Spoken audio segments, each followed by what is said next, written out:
Information technology, intermediary guidelines మరియు digital media ethics code rules 2021కు సంబంధించి దిగువ పేర్కొన్న ఏ ప్రకటనలు సరైనవి? 2018లో 2,590 కోట్లుగా ఉన్న OTT over the top market 2023 నాటికి 12,000 కోట్ల రూపాయలు పరిశ్రమగా మారనుందని ఎస్బీఐ రీసెర్చ్ ఇటీవల విడుదల చేసిన ఒక నివేదికలో పేర్కొంది. ఆప్షన్ ఏం సరైనది? ఓటీటీ ప్లాట్ఫామ్లను నియంత్రించడానికి 2022 ఫిబ్రవరిలో ప్రభుత్వం information technology, intermediary guidelines and digital media ethics code rules 2021ను నోటిఫై చేసింది. ఈ నియమాలు నైతిక నియమావళి మరియు ఓటీటీ ప్లాట్ఫారంల కోసం 3 ఫిర్యాదుల పరిష్కార యంత్రాంగంతో మృదువైన టచ్ స్వీయ నియంత్రణ నిర్మాణాన్ని ఏర్పాటు చేస్తాయి. ప్రతి ప్రచురణకర్త 15 రోజుల్లోగా ఫిర్యాదులను స్వీకరించడానికి మరియు పరిష్కరించడానికి భారతదేశానికి చెందిన గ్రీవెన్స్ అధికారిని నియమించాలి. అంతేకాక ప్రతి ప్రచురణకర్త కూడా స్వీయ నియంత్రణగల సభలో సభ్యునిగా ఉండాల్సిన అవసరం ఉంది. అటువంటి సంస్థ సమాచార మరియు ప్రసార మంత్రిత్వ శాఖ వద్ద రిజిస్టర్ చేసుకోవాలి మరియు ప్రచురణకర్త ద్వారా పరిష్కరించబడని ఫిర్యాదులను 15 రోజుల్లోగా పరిష్కరించాలి. సమాచార ప్రసార మంత్రిత్వ శాఖ మరియు మంత్రిత్వ శాఖచే ఏర్పాటు చేయబడిన ఇంటర్ డిపార్ట్మెంటల్ కమిటీ 3వ నుంచే పర్యవేక్షణ యంత్రాంగాన్ని ఏర్పరుస్తాయి.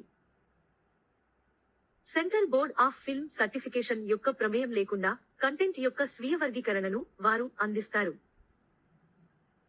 Central bureau of investigation CBI కు సంబంధించి ఈ క్రింది ప్రకటనలను పరిగణనలోకి తీసుకోండి. ఇటీవల బీహార్లో కొత్తగా ఏర్పడిన ప్రభుత్వం సిబిఐకి సాధారణ సమ్మతిని ఉపసంహరించుకోవాలని కోరింది. స్టేట్మెంట్ 1 సరైనది. Central bureau of investigation CBI భారతదేశంలో ప్రధాన దర్యాప్తు పోలీసు సంస్థ.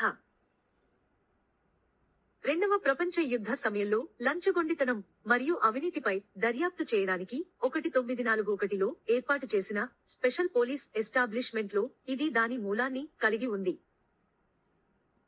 సంతానం కమిటీ సిఫారసుల తర్వాత 1923లో హోం వ్యవహారాల మంత్రిత్వ శాఖ చేసిన తీర్మానం ద్వారా దీనిని ఏర్పాటు చేశారు. ఇది department of personal, ministry of personal, pension, public grievance భారత ప్రభుత్వము క్రింద పనిచేస్తుంది.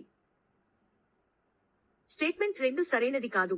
Delhi special police establishment DSP చట్టం 1946 ప్రకారం సిబిఐ పాలన సాగిస్తోంది. ఒక రాష్ట్రంలో ఒక నేరాన్ని పరిశోధించడం ప్రారంభించడానికి ముందు ఇది తప్పనిసరిగా సంబంధిత రాష్ట్ర ప్రభుత్వం యొక్క సమ్మతిని పొందాలి. అంటే రాష్ట్ర ప్రభుత్వ అనుమతి లేకుండా కేంద్ర ప్రభుత్వ అధికారులు లేదా రాష్ట్రంలో ఒక ప్రైవేట్ వ్యక్తితో సంబంధం ఉన్న కొత్త కేసును సిబిఐ నమోదు చేయజాలదు. సిబిఐకి రాష్ట్ర ప్రభుత్వం యొక్క సమ్మతి కేసు నిర్దిష్ట లేదా సాధారణమైనది కావచ్చు. తమ రాష్ట్రాల్లోని కేంద్ర ప్రభుత్వ ఉద్యోగులపై అవినీతి కేసుల నిరంతరాయమైన దర్యాప్తులో సిబిఐకి సహాయపడటానికి రాష్ట్రాలు సాధారణంగా సాధారణ సమ్మతిని ఇస్తాయి. ఇంటర్నేషనల్ డ్రైవింగ్ పర్మిట్ ఐడిపి కు సంబంధించి దిగువ పేర్కొన్న ప్రకటనలను పరిగణనలోకి తీసుకోండి.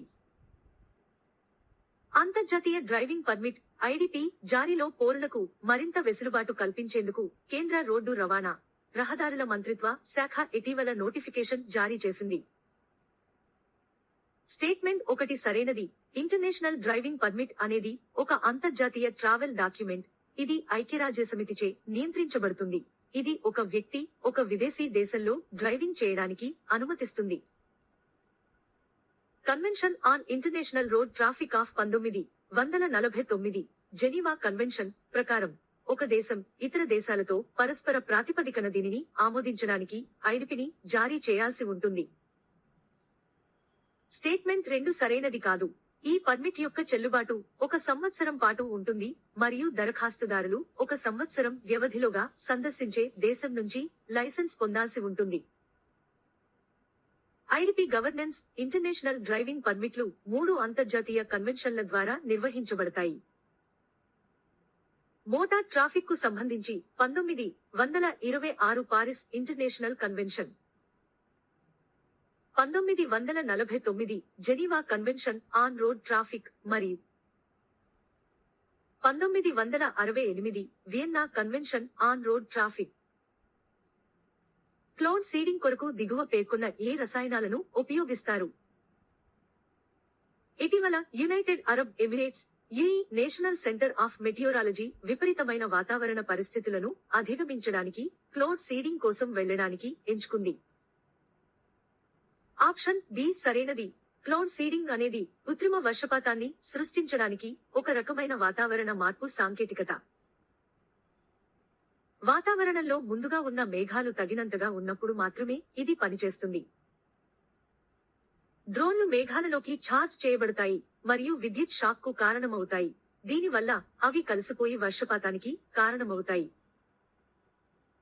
లేకపోతే ఈ ప్రక్రియలో సిల్వర్ అయోడైడ్, పొటాషియం అయోడైడ్ లేదా పొడి మంచు, ఘన కార్బన్ డయాక్సైడ్ మేఘాలపైకి డంప్ చేయబడతాయి. ఇది వర్షపాతానికి కారణమవుతుంది. రసాయనాల విత్తనాలను విమానం ద్వారా లేదా భూమి నుండి పిచికారీ చేయడం ద్వారా పంపిణీ చేయవచ్చు. సబర్మతి నదికి సంబంధించి దిగువ పేర్కొన్న ఏ ప్రకటనలు సరైనవి? ఇటీవల భారత ప్రధానమంత్రి అహ్మదాబాద్ లో ఐకానిక్ అటల్ బ్రిడ్జ్ ను ప్రారంభించారు. అహ్మదాబాద్ నగరం గుండా ప్రవహించే సబర్మతి రివర్ ఫ్రంట్, సబర్మతి నది ఒడ్డున ఈ వంతెన నిర్మించబడింది. ప్రకటన 1 సరైనది. సబర్మతి ఒక సీజనల్ నది. దీని ప్రవాహాలు ఋతుపవనాల ఆధిపత్యంలో ఉంటాయి. ఇది రాజస్థాన్లోని ఆరావళి కొండల నుండి ఉద్భవించి అరేబియా సముద్రంలోని బే ఆఫ్ కాంబే, ఖంబాట్ లో కలుస్తుంది. స్టేట్మెంట్ 2 సరైనది.